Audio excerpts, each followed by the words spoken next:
Inside the heavily guarded walls of the Tower of London sits one of the most intensely debated artifacts on Earth, a gemstone so deeply embedded in British royal pageantry that it literally tops the head of the monarchy. This is the Kohinoor. It is currently set in the Queen Mother's crown, a prominent fixture of state funerals and royal displays. But its placement in London is an active geopolitical problem. Today, the governments of India, Pakistan, Afghanistan, and Iran all aggressively demand the diamond's return, each claiming to be its rightful owner. In 2016, the Indian Supreme Court heard a petition to finally force the diamond's repatriation. But during the hearing, India's own Solicitor General made an unexpected argument. The British didn't actually steal the diamond. He claimed they acquired it legally, under the strict terms of a valid treaty.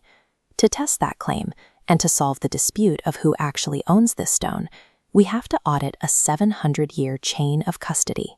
This timeline reveals a unique historical record. Over 7 centuries of changing hands, crossing borders, and toppling empires, this diamond has never once been bought or sold. Look at this scaling model. When the stone was first discovered deep in the Kannur mines of southern India during the 13th century, it weighed a massive 793 carats. It was originally set into the eye of a Hindu goddess by the ruling Kakatiya dynasty. But as soon as word of its size spread, the Khilji army marched south, crushed the Kakatiyas, and looted the diamond. The stone became the ultimate trophy for the Delhi Sultanate. It eventually landed with the first Mughal emperor, Babur, who estimated its value could feed the entire world for a single day. Years later, Babur's son, Humayun, lost his grip on the empire. Fleeing for his life, Humayun used the diamond to bribe the Iranian king Tahmasp in exchange for political asylum. The stone eventually made its way back to India and into Shah Jahan's legendary peacock throne. Then, Emperor Aurangzeb hired a jeweler to recut it, hoping to increase its brilliance. The jeweler botched the job entirely, shattering off huge portions of the stone and reducing it to 186 carats. For centuries, the diamond moved exclusively through looting or high-stakes bribery. Ownership was inseparable from absolute military force. That violence peaked in 1739, when the Iranian ruler Nadir Shah invaded a weakened Mughal empire, sacking Delhi and slaughtering thousands. After looting the treasury, Nadir Shah realized the massive diamond was missing. Spies informed him that the defeated Mughal emperor was hiding it inside his turban. Knowing he couldn't just strip an emperor in public without causing a riot, Nadir Shah proposed a customary turban swap to celebrate their new peace treaty. The emperor had no choice but to comply. As the turban unspooled, the diamond tumbled to the floor. Nadir Shah looked at the glowing stone and muttered, "Kohinoor, the mountain of light." But Nadir Shah soon lost his mind to paranoia and was assassinated by his own guards, leaving the diamond to Afghan warlords. Decades later, an ousted Afghan ruler named Shah Shuja fled to Lahore with the Kohinoor, trading it to the powerful Sikh Maharaja Ranjit Singh in exchange for his protection.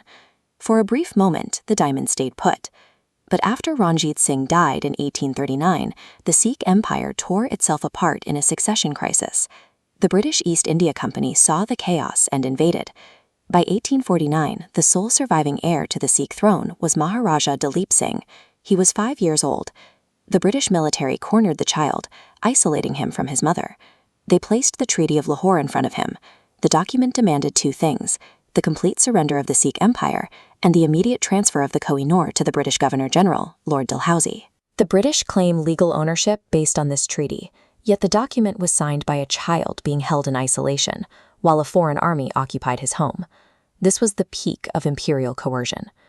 With the treaty signed, Lord Dalhousie locked the Kohinoor away and shipped it to London in 1850. The transport was kept entirely secret from the crew, surviving a massive ocean storm to finally reach British shores. When the stone was put on public display at the Crystal Palace a year later, the British public was underwhelmed. The diamond still had its original Mughal cut, shaped to catch light softly rather than sparkle brightly. Queen Victoria was deeply disappointed by the reaction. This animation tracks what happened next. She ordered the stone to be completely recut into a brilliant European style. Over 38 days, they chopped away 40% of its mass, reducing the Kohinoor to 105.6 carats.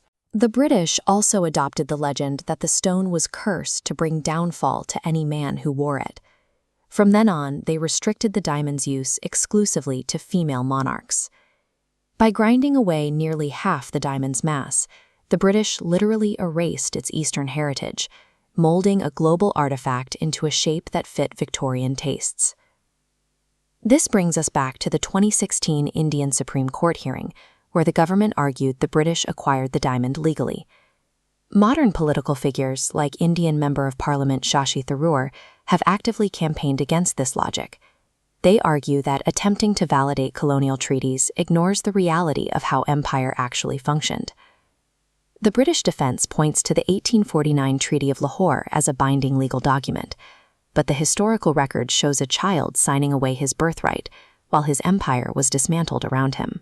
Today, the UK strictly refuses any requests for repatriation, keeping the stone locked away as a heavily guarded trophy. The Kohinoor remains in London today as the ultimate crystallized receipt of imperial conquest.